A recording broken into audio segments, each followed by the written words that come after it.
kondisi, ya, pandemi belum berlalu, jadi utamakan kita selalu berhati-hati di setiap kesempatan, ya, karena memang musuh kita tanda kutip pandemi ini masih berlangsung, adik-adik. Jadi kebetulan Pak Samsuri juga kemarin sempat dicoba, ya, dicoba. Ini suaranya masih agak sengau, jadi nanti kalau seandainya ada yang kurang jelas, kalian bisa tanya, chatting ataupun interupsi, ya, ataupun melalui WhatsApp, silahkan. Ya. Yang jelas adik-adik mahasiswa, ya, kesehatan itu penting. Pak Samsuri merasakan betul kemarin ketika dicoba, rasanya apa ya, tenaga betul-betul powerless gitu. Tidak ada tenaga sama sekali. Ya, alhamdulillah malam hari ini kita bisa kuliah lagi. Samsuri sudah kembali sehat, tanda kutip, alhamdulillah, meskipun belum 100% tapi ya sudah jauh lebih baik. Oke, adik-adik mahasiswa, kita lanjutkan perkuliahan kita tentang toksikologi, ya adik-adik. Kemarin kita di awal sudah mencoba untuk menjelaskan, ya, bidang-bidang toksikologi, sejarah toksikologi, ya, toksikologi modern, ya, itu alhamdulillah. Jadi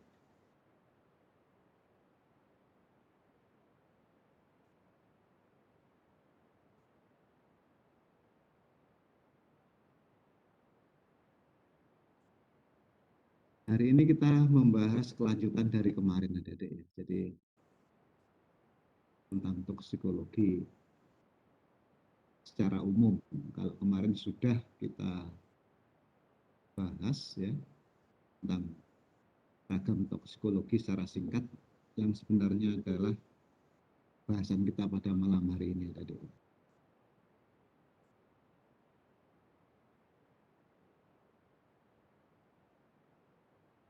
Slide-nya bisa dilihat, adik-adik? Slide-nya Mas Samsuri bisa dilihat? Bisa, Dok. Bisa, Oke, Dok. oke, ya, terima kasih. Kelemahan kalau kita daring ya seperti ini, tapi apa boleh buat, adik-adik. Jadi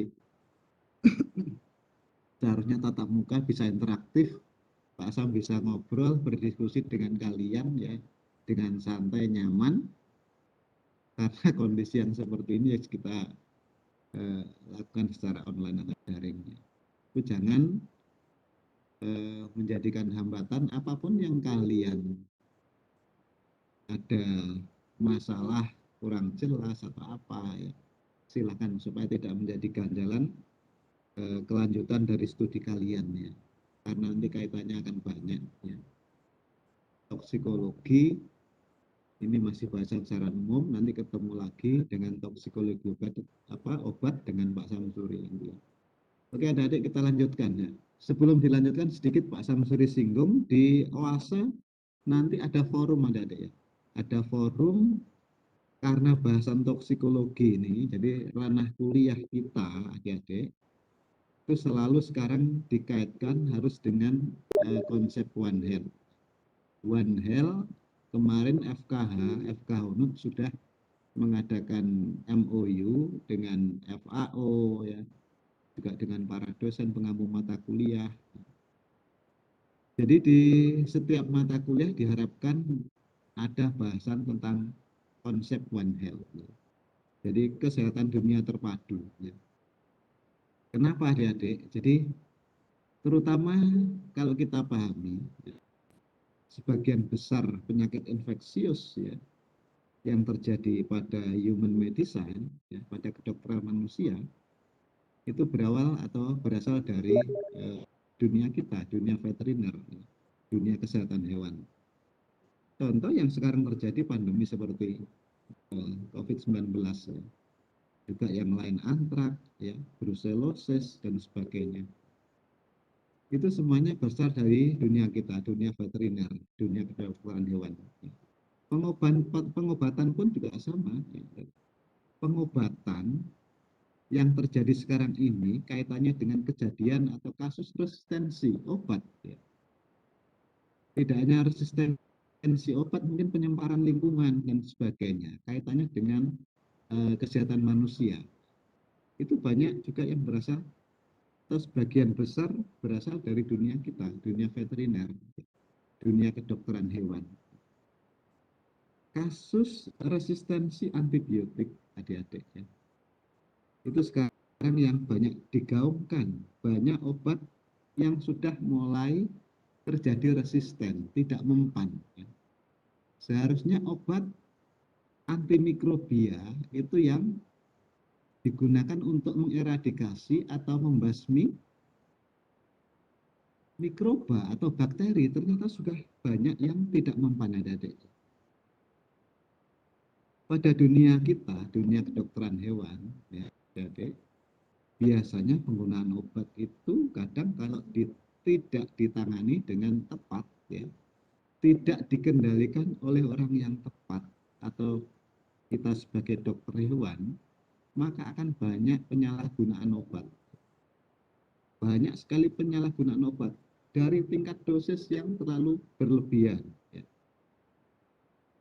Biasanya para peternak ataupun istilahnya orang yang pemahamannya atau masyarakat umum yang pemahamannya tentang terapi itu tidak punya basic pemahaman terapi yang baik, itu tidak punya. Itulah yang salah satu penyebab dari terjadinya resistensi obat atau resistensi antibiotik, ya. Sehingga kalau sudah terjadi resisten, adik-adik, nanti kita harus mencari alternatif obat yang lebih tepat lagi. Kalau tingkatannya obat itu menjadi obat yang lebih poten, tanda kutip, ya, obat yang paten, yang tadinya generik mampu, ya, kemudian tidak mempan, maka harus menindak ke obat paten. Kalau sudah obat paten ini nanti juga tidak mampu, ya, maka harus kemana lagi akan mencari obat? Itulah kendala. Ya. Sehingga infeksi yang terjadi di masyarakat itu akan berkembang liar. Dampaknya jelas, endingnya adalah pada kedokteran manusia, adik-adik. Makanya kita sebagai dokter hewan, dunia kita dunia kedokteran hewan, sesuai moto, ya, moto dari Perhimpunan Dokter Hewan itu adalah kita itu sebenarnya tugasnya sangat mulia, mensejahterakan manusia, ya, itu lewat kesejahteraan dunia hewan, daging yang sehat, susu yang sehat, dan sebagainya. Oke, itu preambul tentang dari konsep One Health. Jadi kaitannya dengan kesehatan, keutuhan kesehatan dunia, kaitan kesehatan manusianya, kesehatan hewannya, dan lingkungannya. Kita sangat terkait di bidang toksikologi ini, adik-adik. Nanti akan ketemu toksikologi yang berwarna-warni, kaitannya dengan konsep One Health. Makanya nanti di room yang sudah Pak Samsuri siapkan, ya, di OASE, tolong setiap mahasiswa memberikan komen narasi singkat saja. Narasi singkat dalam artian mungkin satu kalimat, tapi kalimatnya itu yang utuh. Ya. Misalkan Anda mengkomentari kaitan, ya, tentang toksikologi obat kaitannya dengan One Health. Ya. Toksikologi obat misalkan, ya, terjadinya resistensi obat seperti yang Pak Samsuri sampaikan, contoh misalkan pada obat tertentu penisilin atau apa karena penggunaan yang berlebihan, ya, pada tingkat peternak atau apa, ini yang kemudian menyebabkan resistensi terhadap beberapa mikroba, ya, yang akhirnya mikroba ini bisa menginfeksi manusia dengan mudah. Ini kaitannya dari awal dunia kesehatan veteriner kemudian merambah di dunia kesehatan manusia, sehingga kita jaga penerapan penggunaan obat pada tingkat kita dunia veteriner, ya, itu dengan baik supaya tidak berimplikasi berdampak pada dunia kesehatan manusia. Itu salah satu contoh tentang konsep One Health itu tadi, ya, adik-adik. Ya. Jadi nanti mohon kalian komen ya, di room yang sudah Pak Samsuri siapkan di oase, masing-masing mahasiswa harus komen, ya, itu sebagai salah satu apa namanya absen nanti untuk tugas di room itu, ya, diskusi di situ. Ya. Jadi setiap mahasiswa sekali lagi tolong nanti memberikan komennya di situ tentang toksikologi ini kaitannya dengan konsep One Health, ya. Konsep antara dunia veteriner dikaitkan dengan dunia kesehatan manusia atau secara umumnya masyarakat. Oke, kita lanjutkan adik-adik. Sekarang adalah kelanjutan dari yang kemarin, ya. Kelanjutan tentang bidang toksikologi atau ragam toksikologi adik-adik, ya. Ragam toksikologi. Pada dasarnya, ya, efek toksik itu adik-adik ada yang terjadi dengan tiba-tiba. Singkat sekali waktunya untuk menjadikan sebuah substansi, obat, ataupun senyawa kimia menjadi toksik. Itu namanya akut, toksisitas akut. Sedangkan kejadian yang terjadi secara berkala dalam waktu yang lama untuk menjadikan efek toksik, ya, itulah yang disebut toksisitas kronis.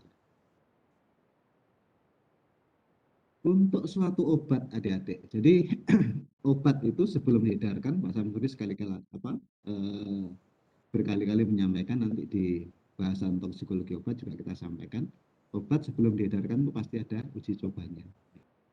Pasti melakukan uji coba pada hewan coba dulu. Kemudian setelah berhasil dilanjutkan, ya, yang lebih mendekati pada fisiologi manusia, ya. Meskipun pada hewan coba pada awalnya misalkan pada mencit, kemudian ditindaklanjuti yang fisiologinya hampir sama dengan manusia pada primata, ya.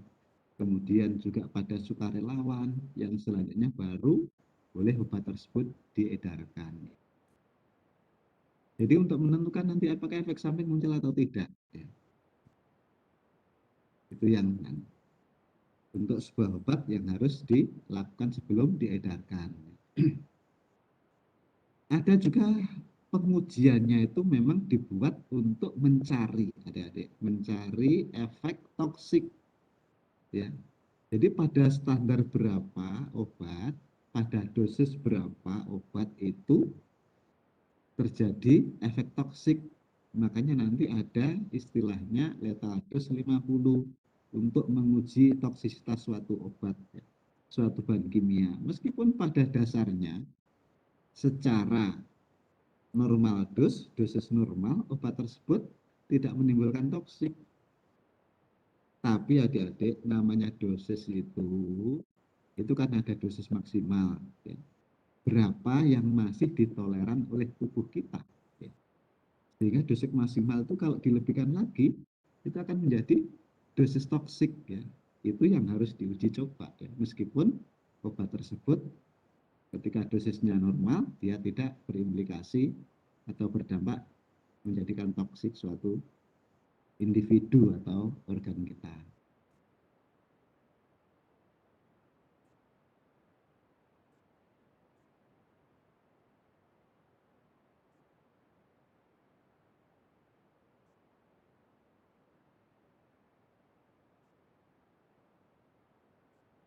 Kita lanjutkan, adik. Kalau tadi sedikit tentang toksikologi obat, ya. Nanti bahasan lebih lanjut Pak Sam di bahasan toksikologi tentang obat. Ragam toksikologi yang lain, misalkan toksikologi bahan makanan, adik. Jadi sebuah bahan makanan sama pada dasarnya itu diperlukan seperti obat, ya. Sebelum diedarkan makanan ataupun minuman, ya, itu harus juga melakukan uji toksisitas keamanannya, uji keamanan.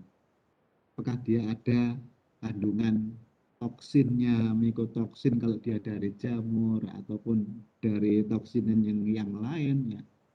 Atau memang substansi dari makanan atau bahan dasar tersebut mengandung bahan toksik, ya. Contoh misalkan, ya, kecubung dan sebagainya, yaitu secara alamiah dia memang mengandung senyawa toksin, gitu. Itu toksikologi bahan makanan. Keracunan yang sering kita dengar, ya, baik di media massa, keracunan makanan, itu menjadi bahasan dari toksikologi makanan nanti. Makanya nanti kalau Anda ahli dalam bidang toksikologi, adik, bisa kerja di bidang forensik.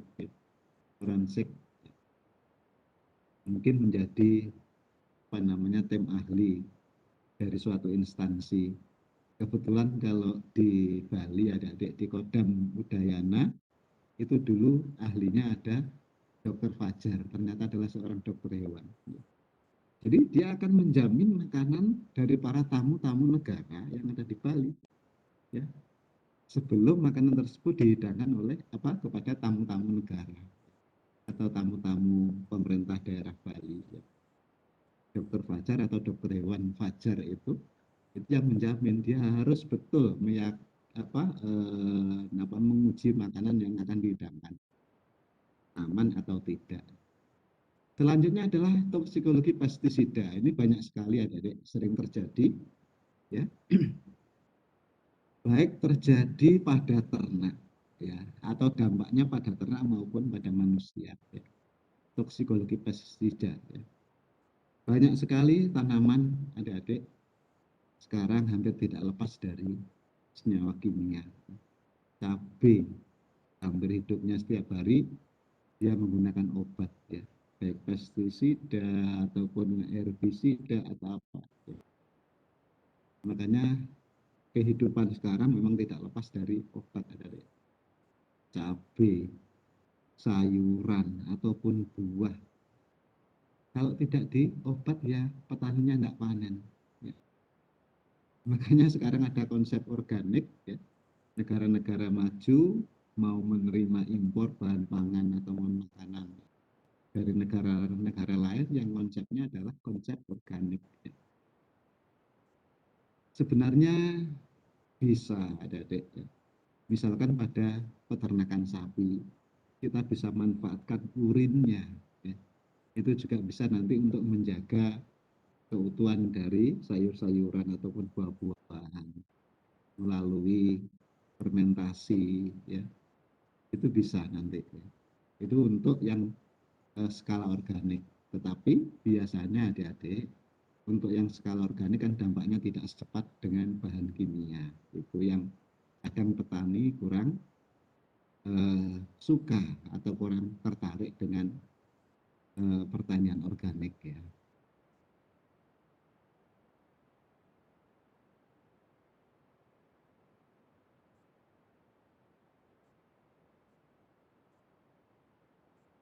Toksikologi industri ya, adik-adik, ya. Jadi di tingkat industri pun sama.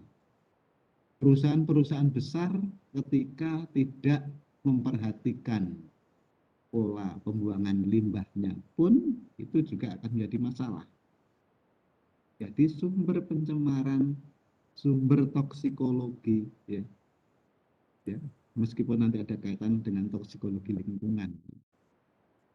Kadang permasalahan di lapangan adik-adik, ya, ketika terjadi polemik kaitan dengan toksikologi industri. Padahal industri itu biasanya sudah ada lebih awal di daerah suatu yang kosong, ya, karena syarat pendirian pabrik atau apa biasanya memang jauh dari pemukiman. Tapi ketika pemukiman itu menjadi padat, ya, ketika sudah tumbuh perumahan, itu yang nanti akan menjadi masalah. Akhirnya saling menyalahkan, limbah dari pabrik mencemari lingkungan ataupun pemukiman. Ya.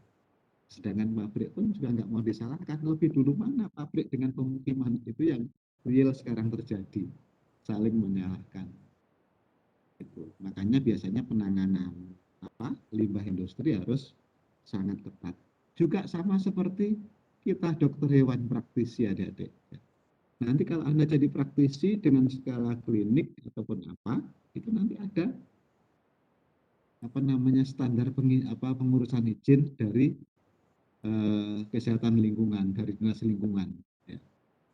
Untuk mengurus izin kita sebagai dokter hewan praktek, ya, itu nanti akan disertakan analisa lingkungannya, analisa kesehatan lingkungannya atau amdalannya. Gitu. Toksikologi lingkungan sama, hampir berkaitan dengan pabrik tadi.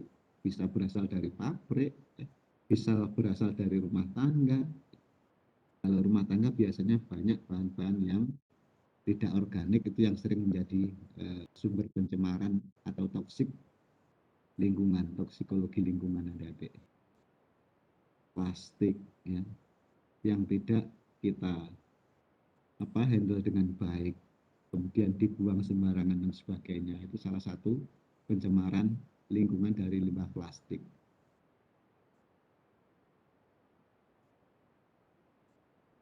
Toksikologi kecelakaan adik-adik ini juga agak sedikit kalau toksikologi kecelakaan bunuh diri ya, bunuh diri memang ini suatu kesengajaan. Kalau dianggap kecelakaan juga agak kontradiktif ya adik-adik, kontradiktif ya. Ada toksikologi kecelakaan yang ini biasanya ada unsur ketidaktahuan ya, namanya kecelakaan. Tapi kalau bunuh diri itu berbeda, meskipun dia menggunakan substansi senyawa toksik ya untuk bunuh diri dan sebagainya. Kalau namanya kecelakaan biasanya misalkan kita minum air, ternyata air itu mengandung dan yang tercemar ataupun mengandung bahan kimia seperti organofosfat ya. Itu baru namanya kecelakaan. Itu kalau bunuh dirinya ini kadang ironis ya, masih dianggap dalam ranah kecelakaan, toksikologi kecelakaan. Toksikologi perang adik-adik ya, dunia sudah modern, perang sekarang sudah tidak jarang menggunakan atau istilahnya jarang menggunakan perang secara fisik, biasanya menggunakan perang secara samar, perang ekonomi ataupun senjata biologi yang tidak kasat mata. Mungkin kalau kasat mata akan mudah, oh ternyata negara itu telah menyerang negara kami dan sebagainya, sehingga perang fisik mungkin akan terjadi. Tapi perang sekarang bisa dengan embargo ekonomi, bisa dengan senjata biologi dan sebagainya. Itu kan yang sekarang terjadi. Toksikologi sinar ini juga biasanya kaitannya dengan industri adik-adik. Industri yang sudah modern yang menggunakan sumber penggerak dari reaktor atom sebagai energi penggeraknya ya. Makanya limbah-limbah dari radioaktif tersebutlah yang menjadi sumber dari pencemaran lingkungan, sumber dari toksisitas lingkungan gitu. Tapi kalau di Indonesia mungkin masih sangat terbatas ya. Sangat terbatas hanya di industri yang mungkin tingkat teknologinya lumayan tinggi, itu yang menggunakan reaktor atom.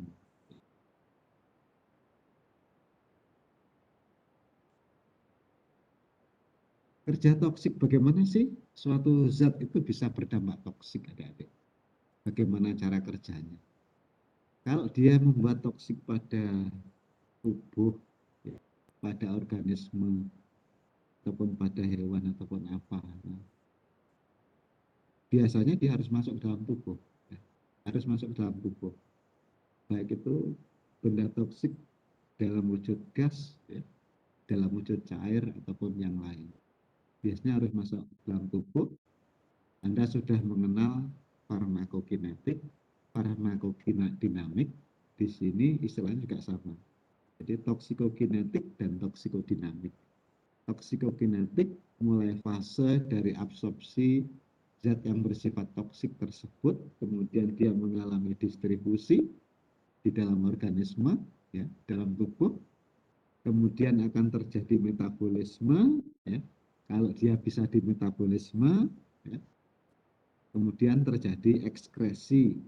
Kalau dia bisa diekskresi, ada senyawa yang dia tidak bisa dimetabolisme, ya, kaitannya bersifat radioaktif, ya, sulit itu untuk dimetabolisme. Nanti akan menempel, mengikat pada sel, ya. Itu yang sangat berbahaya, sehingga menjadikan perubahan dari sel tersebut, ya, dari tingkat genetik, kemudian bisa merubah dari fungsi sel tersebut, ya, kemudian bisa juga menjadikan sel kanker, tumor, dan sebagainya. Itu yang kalau tingkatannya seluler.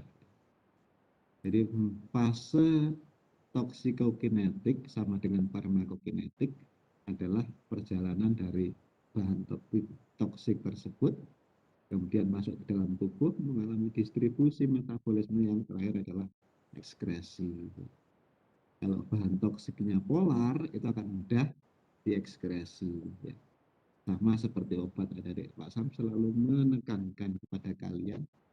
Jadi syarat suatu zat itu mudah diekspresi kalau dia bisa dimetabolisme menjadi zat yang lebih polar. Itu akan mudah diekskresi dari tubuh kita. Sedangkan fase toksikodinamik adalah, jadi ketika zat ini masuk ke dalam tubuh kita, kemudian mengubah sistem dari sel tersebut, kalau tingkat seluler, dari sistem organ, kalau dia di tingkat organ, adik-adik, ya, ada perbedaan, ada perubahan dari normal. Maka itu yang akan menjadikan sebagai fase toksikodinamik. Jadi perubahan yang ada di dalam organisme akibat adanya substansi yang toksik tadi. Ketika sudah melekat ke dalam target sel ataupun pada reseptor, itulah kemudian mengubah dari sistem faal atau fisiologi dari tingkatan seluler tersebut ataupun tingkatan organ. Yang sangat mudah yang bisa kita lihat adik-adik, ya, misalkan orang keracunan yang paling instan muncul, ya, biasanya adalah mual, muntah, diare. Itu kalau fase-fase yang akut, ya. Tetapi fase yang kronis dia tidak tampak apa-apa. Kalau fasenya kronis dia tidak tampak apa-apa karena berjalan pelan, tiba-tiba setelah berapa tahun kemudian muncul tumor, muncul perubahan pertumbuhan kalau skala anak-anak. Ada muncul perubahan mental ataupun retardasi mental yang perkembangannya terganggu dan sebagainya. Itu bisa terjadi terutama dari kalangan bahan toksik logam-logam berat. Makanya di daerah pertambangan, baik tambang batu bara, tambang emas dan sebagainya yang menggunakan bahan pembantu seperti bahan-bahan logam tersebut, logam berat mungkin PB, HG atau apa, itu yang sangat melekat pada sel, ya, kemudian mengubah. Itulah yang tingkatan fase-fase yang kronis, adik-adik. Kalau fase yang akut, maka yang paling sering muncul biasanya mual, diare, muntah, bahkan sampai terjadi koma dan kematian. Kalau yang kronis biasanya lambat penyerangannya, dampaknya lebih lambat, dan tingkat kematiannya pun akan lebih pelan-pelan. Justru fase yang kronis ini yang menyakitkan, ya. Karena manusianya, ya, ataupun hewannya, dia mengalami, merasakan kejanggalan, merasakan dampak yang negatif itu lebih lama, atau tersiksa lah.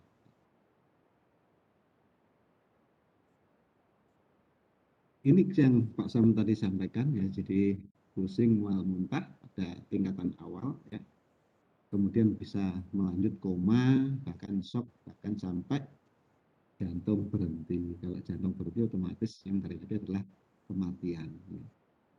Kalau yang tingkatan kronis biasanya adalah tingkatan pada tingkat organ, pada hati dan ginjal. Ya. Makanya adik-adik, ketika Anda belajar di farmakokinetik, farmakodinamik, ya, Anda mungkin sudah disinggung biasanya ukuran utama dari suatu obat, bahan makanan, atau bahan kimia itu keamanannya ujinya adalah yang paling dilihat adalah pada hati dan ginjal, ya. Itu yang sering dijadikan patokan ataupun ukuran, adik-adik. Ukuran tentang keamanan suatu bahan, obat, ataupun makanan.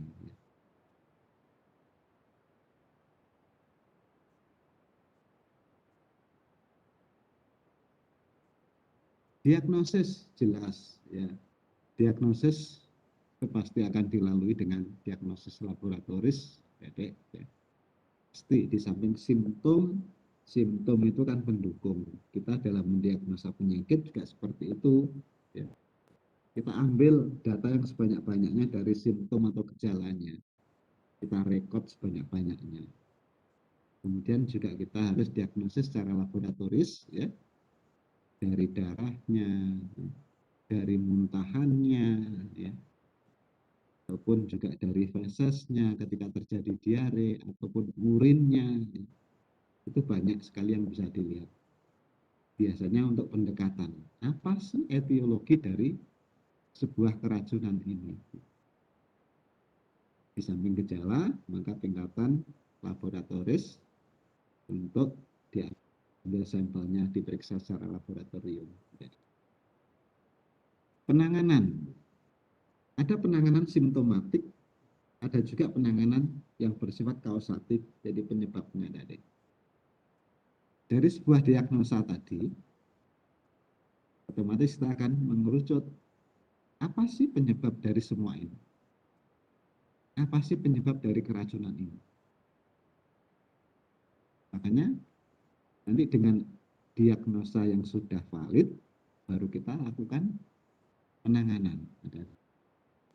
Tetapi kalau di lapangan biasanya juga pendekatan, jadi pendekatan penanganan dari sebuah simptom ataupun gejala. Contoh misalkan keracunan makanan, ternyata masyarakat mungkin pada event tertentu, ya, hajatan ataupun apa, banyak masyarakat yang mual dan muntah setelah adanya hajatan ini. Itu kita bisa telusuri pendekatan, oh yang jelas sebagian besar biasanya karena faktor makanan. Kemudian penanganannya pun juga harus segera. Karena kalau keracunan biasanya akan dampaknya lebih serius, ya, ketika terjadi dehidrasi atau apa. Yang utama adalah untuk menjaga fungsi vital. Fungsi vital, pernafasannya dijaga, jangan sampai terjadi sesak nafas. Ya. Sirkulasi, bagaimana fungsi jantungnya? Fungsi jantungnya. Makanya adik-adik ketika kita melakukan operasi, seharusnya banyak pembantu dari dokter. Kalau di rumah sakit mungkin sudah banyak sekali. Ada asisten dokter bedah, ya. Ada bagian dokter kardiologinya. Kita akan sangat membantu sekali. Tetapi kalau dokter hewan, adik-adik, ya, dokter hewan itu biasanya bekerja sendiri, ya. Nanti Anda akan mengalami ketika di lapangan harus melakukan operasi. Apa itu involusi uter, apa namanya, bisa kasus retensi, distopia, prolapsus, dan sebagainya. Itu sering sekali kita sebagai dokter hewan melakukan single hernia, ya. Terus sangat sering, ya. Keseimbangan elektrolit betul. Biasanya kalau kasus-kasus yang akut, jadi apa namanya, kefatalan itu terjadi biasanya karena gangguan keseimbangan elektrolit, ya. Makanya betul dengan meminum cairan atau minuman yang mengandung elektrolit itu sangat membantu untuk menjaga fungsi vital, keseimbangan elektrolit yang dalam tubuh kita, keseimbangan asam basa. Karena semua tubuh kita fungsi dari kontinuitas dari fungsi tubuh kita, sel-sel kita itu semuanya membutuhkan elektrolit, ya. Kalau terjadi sampai defisiensi yang luar biasa, terutama di otak, ya, akan sangat berbahaya. Banyak orang ketika dehidrasi itu jauh lebih berbahaya, ya, adik. Lebih berbahaya.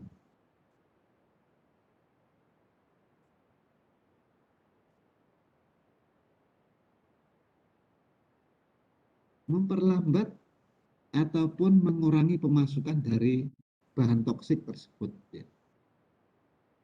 Itu kalau sifatnya biasanya tidak sistemik. Ya. Kalau dia tidak sistemik, adik-adik.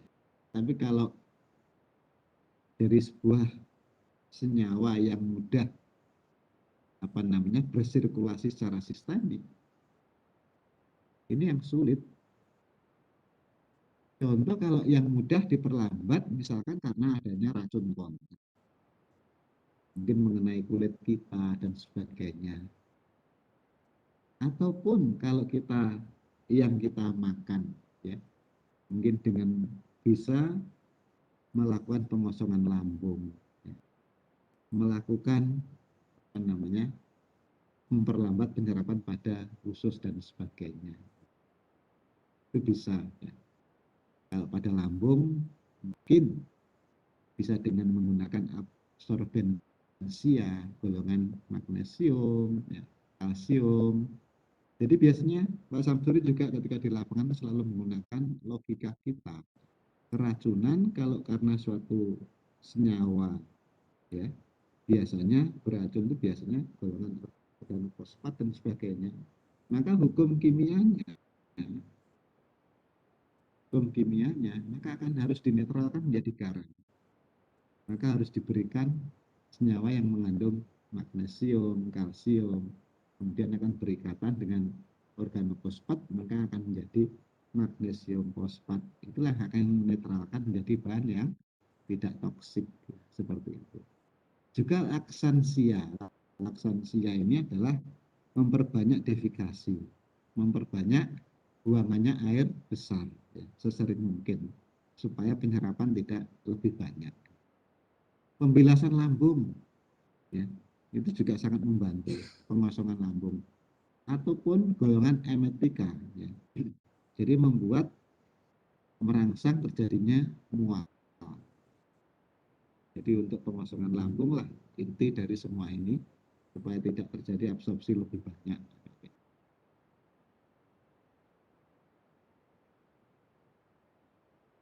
Eliminasi racun, ya. Kalau sudah diabsorpsi, adik-adik, sudah terjadi absorpsi masuk sirkulasi, ya, maka yang utama jelas harus dilakukan dialisis.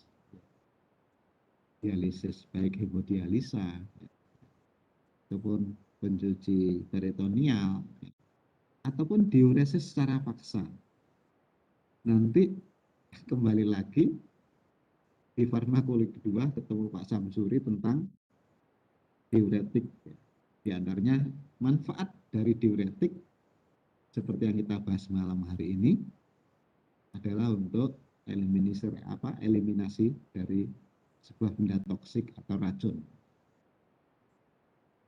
Ataupun kalau sudah masuk dan melekat pada jaringan, ya, ini juga ada antidota. Ini adalah untuk menetralkan yang sudah terutama terlalu jauh, sulit untuk dihilangkan. Makanya ada antidota atau antidot dari sebuah racun tersebut, misalkan atropin sulfat. Ya. Ini sangat membantu, adik-adik, sangat membantu. Jadi prinsip dari sebuah penanganan keracunan, adik-adik, ya, ketika racun tersebut masih belum terdistribusi di dalam sirkulasi, mungkin akan lebih mudah atau diperlambat lah, tanda kutip, ya. Tanda kutip diperlambat masukannya sebelum masuk ke tubuh kita. Ya. Mungkin dengan mencuci itu tadi dari permukaan yang terjadi kontak dengan zat toksik tersebut. Ya. Kalau sudah terjadi distribusi, ya yang paling ideal memang adalah hemodialisa, ya, cuci darah, membersihkan darah dari substansi atau senyawa yang toksik, itu yang paling ideal. Kesulitan biasanya pada daerah-daerah terpencil, adik-adik, ya, yang jauh dari rumah sakit, ya, itu yang kesulitan. Biasanya yang menjadikan korban bergelimpangan itu karena jauh dari rumah sakit yang memadai. Bukan klinik, ya. Kalau klinik biasanya hemodialisa jarang edaran menyediakan. Kalau skala rumah sakit yang sudah tipe kelas B itu sudah bagus, dia akan menyediakan fasilitas untuk hemodialisis.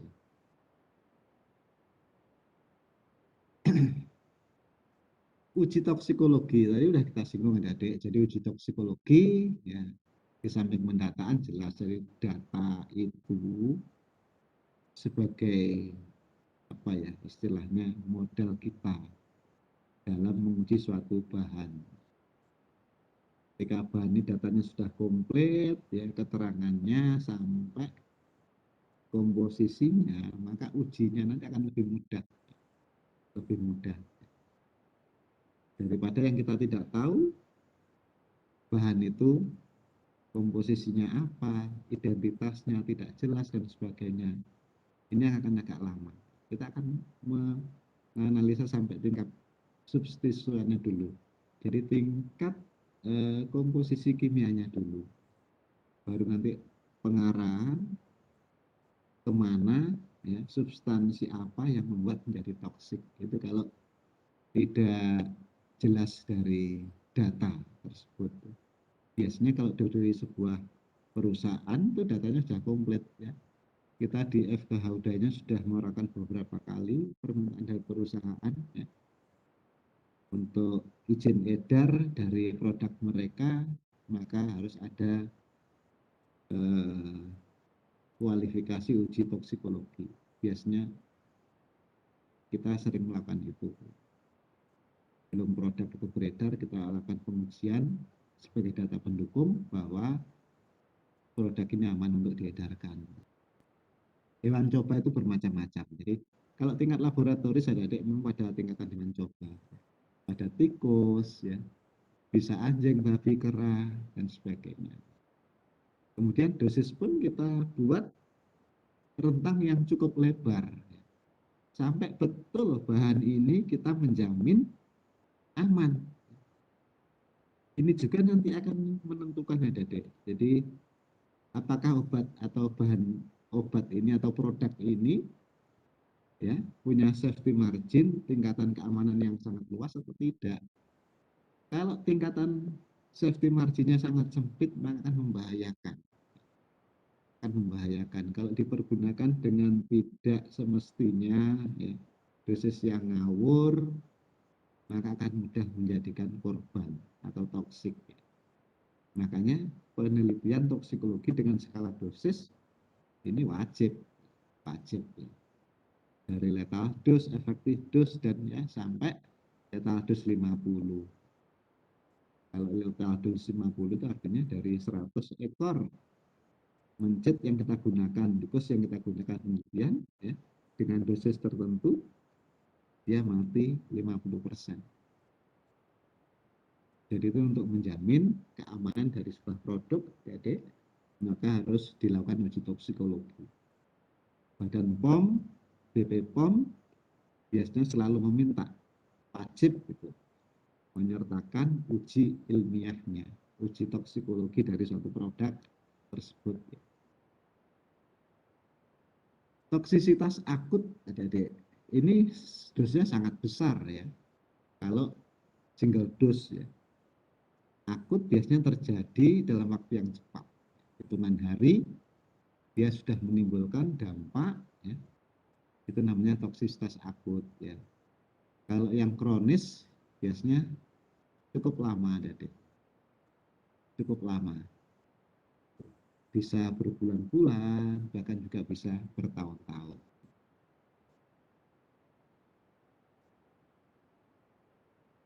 Mungkin itu yang bisa Pak Samsuri sampaikan, adik-adik. Ada pertanyaan? Silakan. Sekali lagi, Pak Samsuri mengingatkan roomnya dibaca karena waktunya terbatas, adik-adik, ya. Roomnya di Oase. Silakan berkomentar yang Anda tahu saja, ya, yang Anda tahu tentang toksikologi kaitannya dengan konsep One Health tadi. Kita biasanya berbasis atau berbasic pada case based learning, ya. Jadi kasus apa namanya lapangan yang Anda tahu, misalkan ada proses kejadian keracunan, baik itu keracunan makanan, obat atau apa, ya itu bisa Anda narasikan singkat saja. Anda isikan di room yang sudah Samsuri siapkan di Oase. Ada pertanyaan? Silakan, ada deh.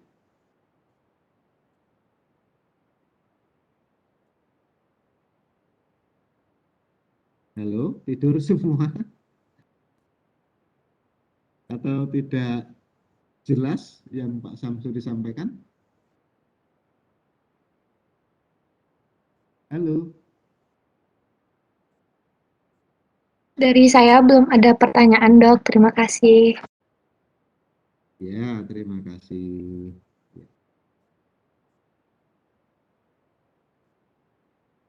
Yang lain mungkin? Cukup jelas, Dok. Oke, terima kasih. Kalau begitu, supaya rileks ya, nanti setiap saat adik-adik kalau ada yang kurang jelas, silahkan japri. Ya. Pak Samsuri nomornya ada di Oase, silahkan. Setiap saat kalau bisa Pak Samsuri jawab nanti. Ya. Kalau tidak bisa ya PR, Pak Samsuri akan berusaha untuk mencari nanti. Ya. Oke, adik-adik, Korti terutama jangan lupa untuk membuatkan absensi. Ya. Nanti kita ketemu lagi 2 minggu yang akan datang apa mungkin 2 minggu yang akan datang kita ketemu di toksikologi obat sebelum kita melanjut di UTS 1 adik-adik ya. Oke, jaga kesehatan ya, jangan lupa yang paling penting musuh kita belum berakhir, pandemi belum berakhir ya.